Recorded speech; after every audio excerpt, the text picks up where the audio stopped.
Hola chicos y chicas, espero que estén bien, espero que todos se encuentren en buen estado de salud, buen estado emocional. La sesión de hoy es un poco acerca de, nuevamente, la relación de educación y globalización.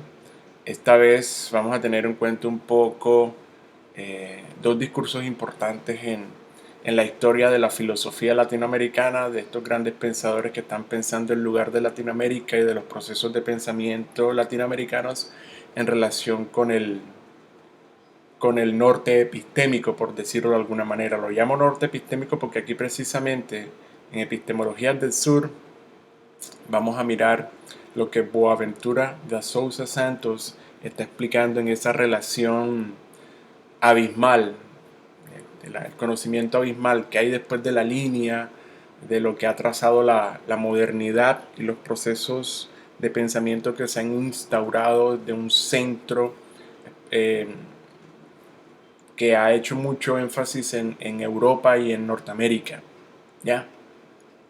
Pero eso se acompañará también de una clase o una ponencia del doctor Enrique Dussel, otro pensador latinoamericano, que tiene que ver con la transformación de la educación hacia la descolonización de la pedagogía. Esa la coloqué ayer junto con el libro de Boaventura. Bueno, no es un libro, es un compilado de la CLACSO, que es el Consejo Latinoamericano de Ciencias Sociales. En la introducción realizada por Boaventura sobre las epistemologías del sur, allí vamos a encontrar todo lo que se necesita saber para entender a qué se refieren las epistemologías del sur como concepto, la sociología de las ausencias, además de el conocimiento, perdón, la ecología de los saberes. Entonces, vamos por partes. Quiero hacer como un poco un recorrido aquí de mis notas para que podamos entender lo que voy a realizar como recorrido. ¿Ok? Vamos a abrir estas notas acá mientras que va cargando. Me devuelvo un poco a esto. Mientras que va cargando esto. Bueno, soy consciente de las preguntas que están acá, que ustedes me hicieron. Aquí hay 4 comentarios de clase: Gabriela, Gideon y Laura Marcela. ¿Sí? Eh, Gabriela pregunta cuáles son las instituciones transnacionales. Recuerden que yo en el podcast les había dado un ejemplo bastante ficcional que era el de Avatar. Pero básicamente esa es como la idea de una gran empresa que ya no tiene una sola sede. En el caso de las multinacionales, no hay una sola sede, sino que está diseminada por diferentes geografías. Ahí todavía se mantiene la idea de la, de las sedes en los diferentes espacios geográficos, pero con un centro. Por decir, digamos, Shanghái o Hong Kong o Japón o alguna gran ciudad en China. Pero cuando estamos hablando ya de transnacionales, estamos hablando ya de una fuerza cuyo capital ya no reconoce las fronteras, ¿sí? De ahí trans, ¿sí? Lo que cruza, lo que se ya no reconoce como el establecimiento del Estado-Nación, sino que ya el capital copa y rebasa la idea de las fronteras, ¿sí? En la conferencia de Claxo de cierre de la conferencia de 2015, Boaventura, habla un poco del papel de las transnacionales y las multinacionales una vez se haya firmado ese tratado de paz, en ese momento todavía en proceso. ¿Sí? Ahí hablaba de cómo un territorio libre de conflicto es un territorio libre para el funcionamiento de las multinacionales y la entrada de capital extranjero. De ahí que Colombia haya, digamos, invertido mucho dinero en la Ruta del Sol y estas carreteras 4G que permitirían la interconexión más rápida del país, la Ruta del Sol. Ustedes reconocen esa noticia, que después vino todo el escándalo de Odebrecht, donde salimos perjudicados económicamente, como siempre, ¿no? Entonces, las transnacionales son precisamente eso, unos movimientos empresariales, que debido al enorme flujo de dinero ya rebosa la idea de unas barreras nacionales. En cuanto a esta pregunta que hace Gideon, me parece interesante cómo se ve reflejado en el discurso la forma de actuar del capitalismo, y eso es algo que vamos a encontrar aquí en Boaventura, en la parte que se refiere a esto que les estoy mencionando. Esto es lo que vamos a leer: Introducción a las epistemologías del sur, Boaventura de Sousa Santos. La introducción es bastante larga, son como unas 40 hojas, pero la pueden ir leyendo eh, despacio, sí, porque hay que leerlo despacio. Esto es un ejemplo. Gideon dice: la soberanía está siendo erosionada mientras que los estados poderosos y los actores no estatales se unen para apoderarse del control de los recursos naturales y la vida de las personas en los estados menos poderosos. Estados poderosos, imagínense, Alemania, Francia, Rusia, Estados Unidos, Canadá, digamos que todo ese gran norte geográfico que ha impuesto también un norte epistemológico. Con los actores no estatales, las empresas, se unen para apoderarse del control de los recursos naturales, que es lo que están haciendo, ¿sí? Lo que van a causar en Venezuela, de ahí el precio de la cabeza de Maduro y de la vida de las personas de los estados menos poderosos. Piensen en nosotros, ¿sí? El capitalismo experimenta hoy uno de los momentos más destructivos de su historia reciente, como lo atestiguan las nuevas formas de acumulación por desposesión, la reedición esa de la rapiña colonial donde era extraer oro, ¿no? El robo de los salarios, el que se desvanezcan los fondos pensionales, el que en la noticia que salió, ¿no? Que por ejemplo Colpensiones va a amortiguar el no tener dinero de los fondos privados, entiéndase protección, ¿sí? Y toda esta cantidad de pequeños fondos que te hacen a ti un ahorro y al final te entregan es lo ahorrado que ni siquiera alcanza los 100 millones de pesos, ¿sí? El rescate de los bancos por parte del Estado, es decir, se toma la plata pública para rescatar fondos privados. Esa es la idea de cómo funciona el capitalismo, pero fundado en esa ideología neoliberal, ¿no? Donde el Estado vende las cosas, pero al igual cuando la empresa privada fracasa, el Estado es quien debe amortiguar los golpes y los desfalcos y los procesos de corrupción. Y el Estado y el dinero del Estado son dineros públicos, es dinero recolectado por la cantidad de impuestos, ¿sí? A eso se une lo siguiente: la criminalización de la protesta social. Es decir, que el Centro Democrático había dicho que, por ejemplo, el protestar ya estaba lleno de delincuencia, de guerrilleros. Era eso, a eso se refiere la criminalización de la protesta. Entonces ya no se puede hacer protesta, mucho menos ahora en cuarentena.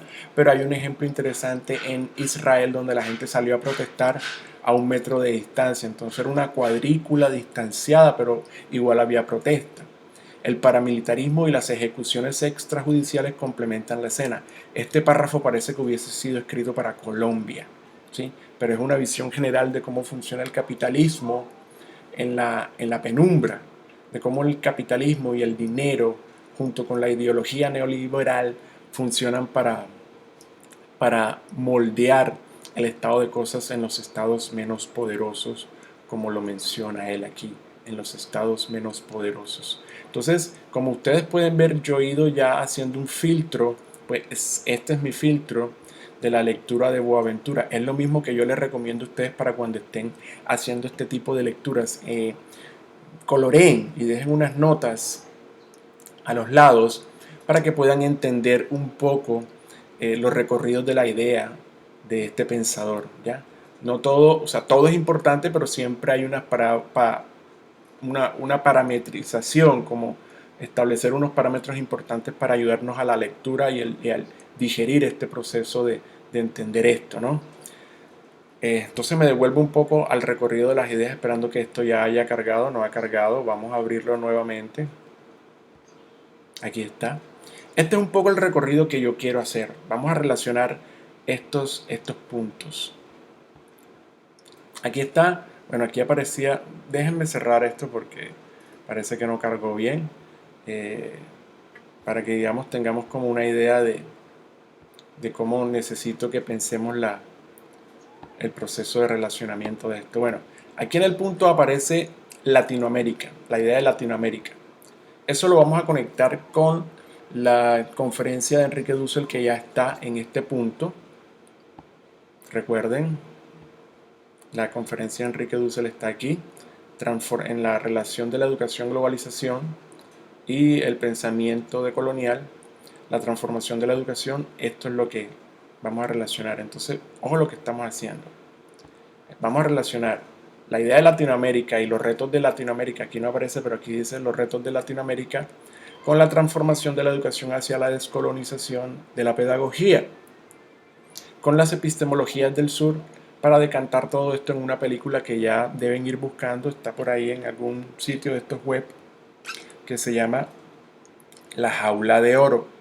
Es una película latinoamericana muy interesante que nos va a permitir pensar el contexto latinoamericano en el que las personas se ven inmersas en unos procesos de desigualdad y de inequidad, en el que entonces van a tener que escapar de los procesos y así encontrar como ese norte económico o esa felicidad en la vida. Entonces, esa película nos va a permitir entender o decantar o materializar, si se quiere, la reflexión de Enrique Dussel en su conferencia y lo que menciona Boaventura Sousa aquí en Epistemologías del Sur. ¿Ya? Para ir, digamos, decantando esa relación de la transformación, que es el punto 2, hay que ir siguiendo esta línea. Y dice, esta conferencia se complementa a profundidad con la clase de Dussel que en el doctorado de estudios latinoamericanos. Esta conferencia que está aquí, la transformación de la educación hacia la descolonización de la pedagogía, se conecta con esta otra clase de Enrique Dussel. Él menciona cosas aquí en la transformación, en esta conferencia, que están abordadas de manera más detallada en ese proceso de esa clase de doctorado. ¿Ok? Ya les explico de qué se trata.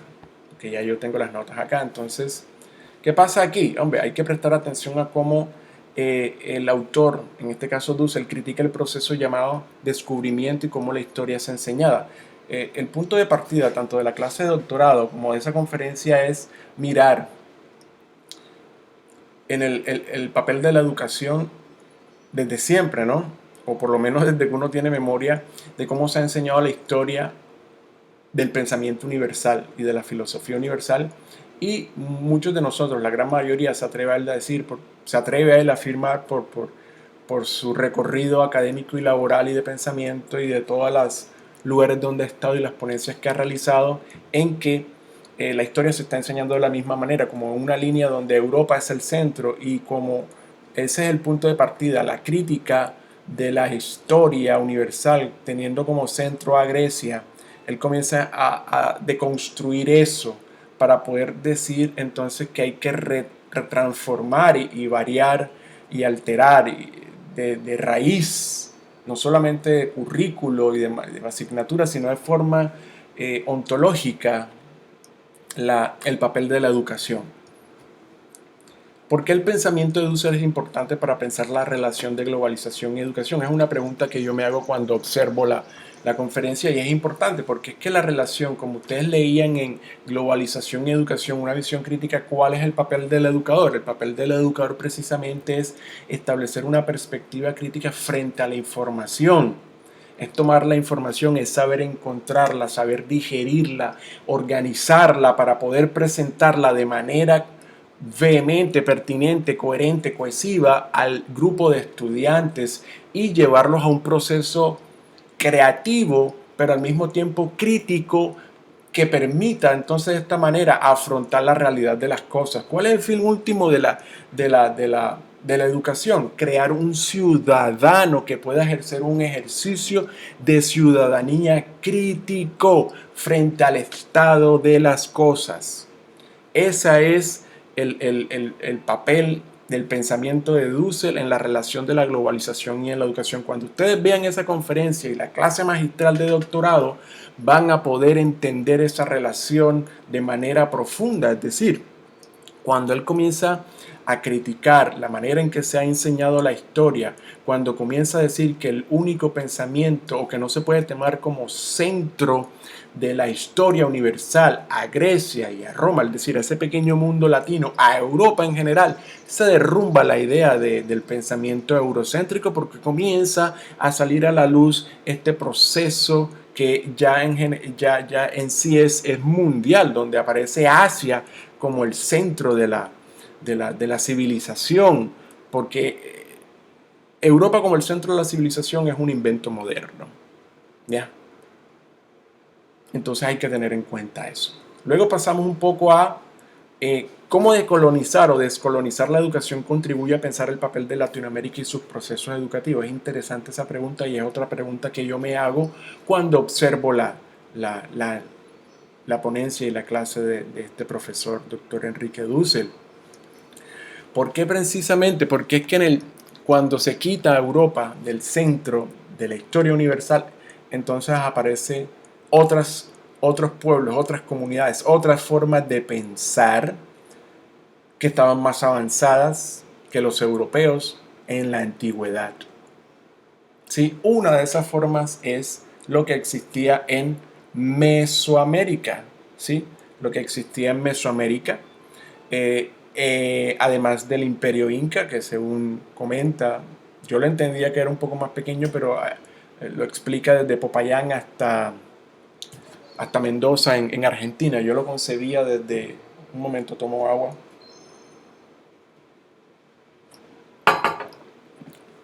Yo lo concebía un poco desde Nariño, desde Ipiales hasta Tucumán, que es un poco más al norte de Argentina. Parece que era más grande, o seguramente lo piensa desde su influencia política. Entonces, cuando se decoloniza y se quita a Europa como el centro de la historia universal, entonces aparecen esas otras civilizaciones que estaban más avanzadas que los europeos en la antigüedad. ¿Sí? Esos detalles ustedes lo verán allí, pero me parece importante tener esa pregunta. Y háganse esa pregunta cuando observen ambas clases. Entonces, para reformar la educación es necesario la decolonización, es necesario la decolonización mental. ¿Qué significa decolonizarse mentalmente? Significa precisamente abordar ese proceso de las epistemologías del sur, de las experiencias de resistencia. Eso significa decolonizar el pensamiento. Significa crear una idea para entender, perdón, y me devuelvo aquí, significa crear una idea para entender que el sur epistemológico no es un sur geográfico, sino es un sur compuesto de muchos otros sures en donde se atacan estas tres ideas: el capitalismo con su corriente discursiva, el colonialismo, que no ha dejado de existir, y el patriarcado, ¿sí? Entonces las epistemologías del sur se relacionan con los saberes que emergen de las luchas sociales y políticas.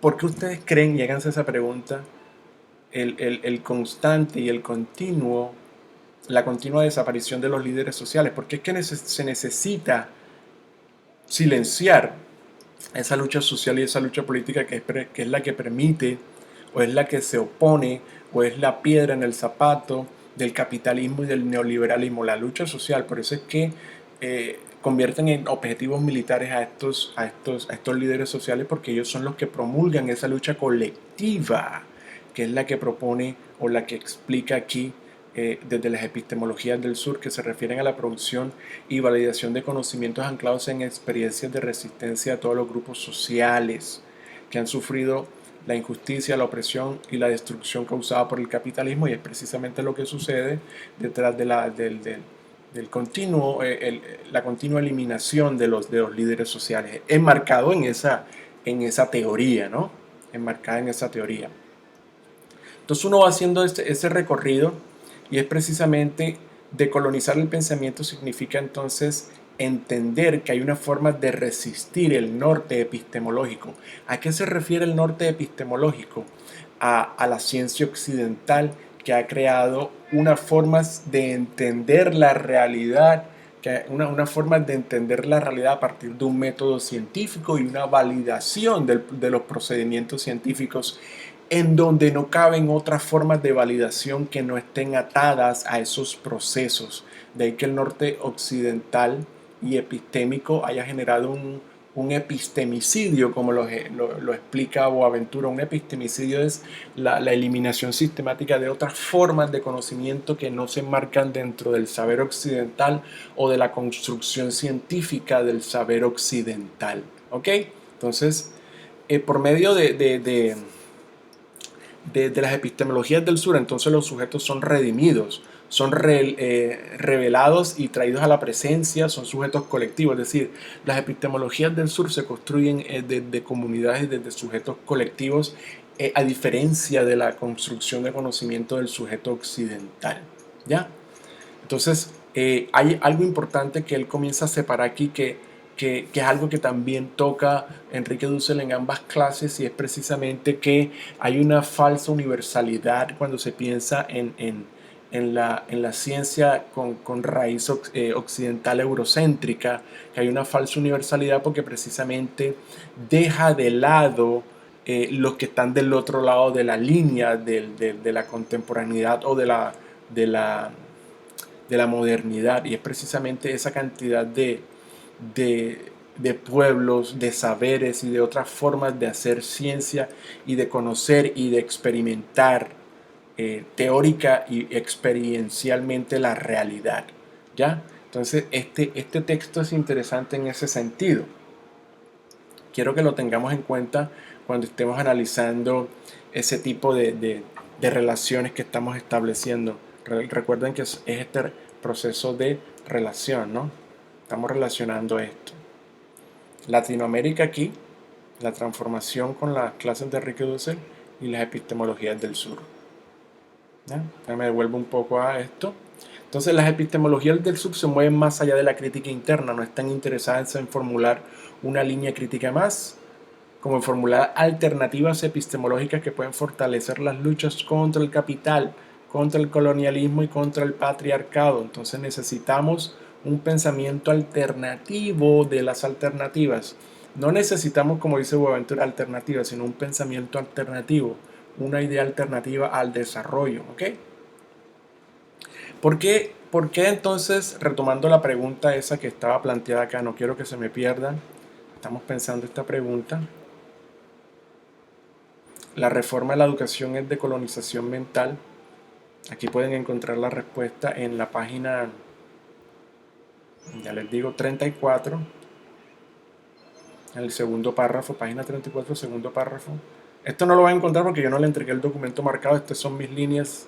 Desde el punto de vista de las epistemologías del sur, las epistemologías del norte han contribuido de forma decisiva al convertir el conocimiento científico desarrollado en el norte global en la manera hegemónica de representar el mundo como propio y de transformarlo de acuerdo a sus propias necesidades y aspiraciones. De este modo, el conocimiento científico combinado con un poder económico y por supuesto militar garantiza o garantizó y garantizará al norte global la dominación imperial del mundo en la era moderna hasta el día de hoy. ¿Ya? Mientras que del otro lado está la línea del conocimiento abismal, ¿sí? Que implica estar del otro lado de la línea, es decir, del otro lado del norte, que trazó el norte epistémico, trazó una barrera. Entonces los que estamos por fuera, todos tenemos que incluirnos. Significa estar en ese otro lado de la línea abismal. El colonial implica estar imposibilitados por el conocimiento dominante de representar el mundo como propio y en nuestros propios términos. Entonces nuestras ciencias no son válidas, nuestras universidades y nuestro conocimiento y nuestros títulos no son válidos. Por eso cada vez que las personas viajan al norte tienen que convalidar o simplemente abandonar los estudios realizados por fuera del norte epistémico para adoptar los condicionamientos del norte y de la ciencia del norte epistémico. ¿Sí? Conciben el norte epistémico eurocéntrico como una única fuente de conocimiento válido. Por la misma razón, entonces, lo que se encuentra en el otro lado de la línea es el reino de la ignorancia, es decir, nosotros somos básicamente el reino de la ignorancia desde la perspectiva del norte epistémico. ¿Sí? Entonces aquí viene una reflexión muy bonita sobre las epistemologías del sur. Sí, en la página 35, el último párrafo, dice: no obstante, el sur antiimperial, el sur de las epistemologías, que son muchos sures, no es un solo sur, son muchos sures, no es la imagen invertida del norte.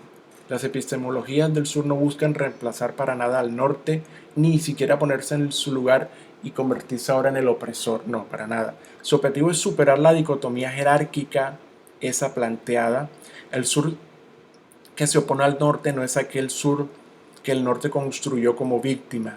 Nosotros para nada somos eso, sino que un sur que se revela para superar el dualismo normativo. La cuestión no es borrar las diferencias, sino borrar las jerarquías de poder, que podamos coexistir en lo que se llama la pluriversalidad, más allá de esa universalidad abstracta trazada por el pensamiento eurocéntrico. Lo que buscamos es un pensamiento que fomente la descolonización o la creolización y el mestizaje epistémico de conocimiento a través de la traducción intercultural. Traducción intercultural significa entonces este diálogo donde todos nos reconocemos como iguales, con posibilidades de construcción de conocimiento iguales, con las mismas capacidades de pensar la realidad y de analizarla desde diferentes perspectivas, pero todas válidas, que no sean necesariamente avaladas por el pensamiento occidental científico, que tiene una base europea. En otros textos que, si les gusta, les puedo compartir, explica un poco del pensamiento de cómo se origina el pensamiento cartesiano y de cómo ese pensamiento ha ayudado a construir la idea de una ciencia. Sobre todo la idea del paradigma occidental, ¿cierto? Entonces hay que tener muy en cuenta toda esa cantidad de procesos que se están gestando aquí en lo que Boaventura habla de epistemologías del sur. Y para que existan las epistemologías del sur debe existir entonces una justicia social. Pero para promover esa justicia social hay que promover una justicia interesante, cognitiva global. Cuando habla de una justicia cognitiva global, está precisamente hablando de la posibilidad de eliminar esas jerarquías de poder establecidas por las epistemologías del norte. ¿Ya? Debería existir entonces una justicia que reconozca que que, que ha existido un epistemicidio y que se han silenciado comunidades y formas de conocer la realidad. Por eso entonces, cuando uno lee esa introducción, comienza a dar respuesta a esta forma de educación, es de colonización mental, para pasar entonces a una reforma educativa que implica también pensar en lo local. Recuerden que en este texto de globalización y educación, una visión crítica decía que si bien la globalización es un proceso que se le ha dado prioridad en lo económico, no debe dejarse de lado e invisibilizar la mixtura cultural que existe con la globalización, pero que la globalización es globalización mientras se le dé fuerza a lo local y a los pensamientos locales y a las identidades locales, a las historias locales.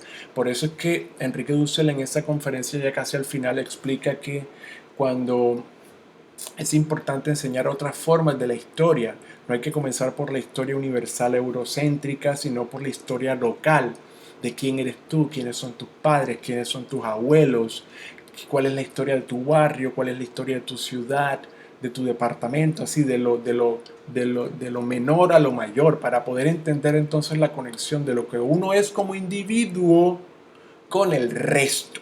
Pero lo estamos haciendo al revés. Cuando uno quiere llegar al individuo, ya el individuo tiene una carga occidental encima que le hace incapaz de pensar críticamente su posición en relación con la historia universal, especialmente cuando somos latinoamericanos.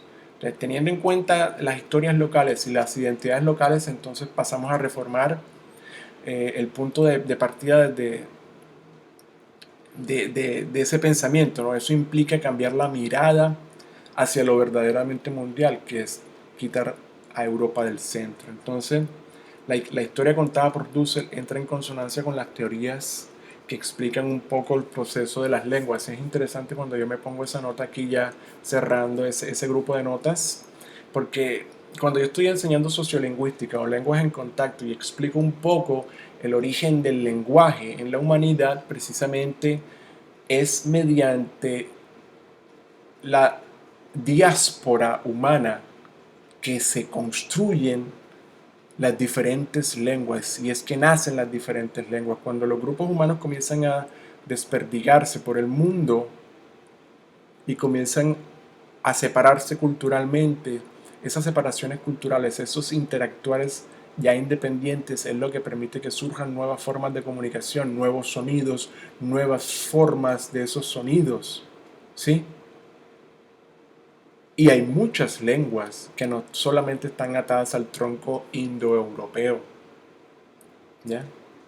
Entonces, eh, la idea de esta pequeña reflexión era precisamente enfocarlos a que la otra mirada de la historia universal y la relación de la educación, la globalización y la descolonización del pensamiento son importantes para pensar nuestro papel como formadores, no solamente de lengua, sino que principalmente somos formadores de seres humanos, y que para pensar ese rol de la globalización y cómo la educación debe enfrentar ese rol globalizador que se le ha dado solamente un enfoque económico, hay que precisamente decolonizar o descolonizar el pensamiento, volviendo a esa idea de Gideon, donde dice cómo se ve reflejado en sí el discurso del capitalismo. Y termino mirando un poco la pregunta de Laura Marcela, dice, ¿cómo la diversidad se ve afectada por los procesos de estandarización? Precisamente, si no descolonizamos o decolonizamos el pensamiento, vamos a seguir haciendo parte de una manera o seguiremos siendo pensados desde el norte epistémico, en donde estaremos siempre homogeneizados por la ciencia occidental y precisamente se vería truncada la diversidad epistémica y de formas de entender la realidad. Y la otra parte de la pregunta, y por la reducción del proceso globalizador a una dimensión económica. Y es que es terrible cuando se centra o se truncan las diferentes formas de entender la globalización y se le da solamente espacio a la dimensión económica, porque precisamente se le da espacio o predominancia o prioridad al capital, al dinero, al flujo monetario, y de esa manera se deshumaniza. Nosotros como seres humanos pasamos simplemente a ser unas piezas desechables de un sistema que le está prestando más atención es a la construcción del dinero y a perpetuar el sistema. Si no nos decolonizamos, si no cambiamos la forma de entender la globalización por fuera del capital, del patriarcado y del colonialismo, vamos a seguir perpetuando esquemas de pensamiento, esquemas laborales, robo de salarios, desaparición de sistemas pensionales, de fondos pensionales, de pauperización de los contratos laborales, es decir, más trabajo, menos dinero, más horas laborales, ¿sí? Que es lo que estamos viviendo ustedes como estudiantes y nosotros como docentes, donde el trabajo virtual es más estresante e implica más dedicación a que cuando era presencial. Lo presencial no indica que sea fácil, porque también hay que lidiar con otras dinámicas, pero lo virtual es centrarse en las necesidades individuales de cada estudiante y que yo pueda ser capaz de llegar a cada una de esas individualidades o esas subjetividades que necesitan de mi apoyo. Si no es así, entonces estaríamos haciendo un proceso, digamos, que se ajusta más a las lógicas del mercado y menos a la lógica de la epistemología del sur, que es entender al otro en toda su extensión. Entonces yo espero que con este breve comentario haya hecho, digamos, como una conexión con, con esto. Me disculpo acá porque seguramente no cargó bien o no se sincronizó bien. Aquí dice Latinoamérica, la transformación de la educación hacia la descolonización, el papel de la pedagogía, ¿sí? Conectar con la lectura de ustedes sobre la introducción de las epistemologías del sur, que lo encuentran ya en Classroom. Aquí, epistemologías del sur, aquí está el libro.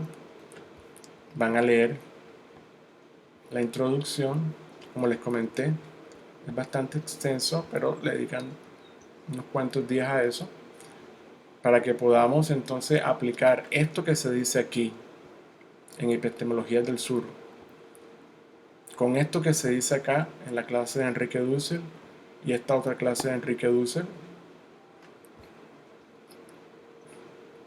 lo podamos conectar con la jaula de oro. Es decir, toda esta reflexión de aquí de Latinoamérica y los retos con lo que dice Dussel y con lo que dice Boaventura, aterrizarlo para el entendimiento de la película La Jaula de Oro. Entonces, espero que haya sido de su agrado, o espero que sea de su agrado, que nuevamente si surgen inquietudes, digamos, podamos presentarlas así como las hemos presentado aquí, en donde yo miraré los aportes de los estudiantes, miraré las preguntas, 1 y 2 preguntas, 3 preguntas, y las abordaré en clases subsecuentes. Entonces me despido, manténganse en cuarentena, ya saben, no le hagan caso a ustedes saben quién, y me despido. Un fuerte abrazo. Hasta pronto.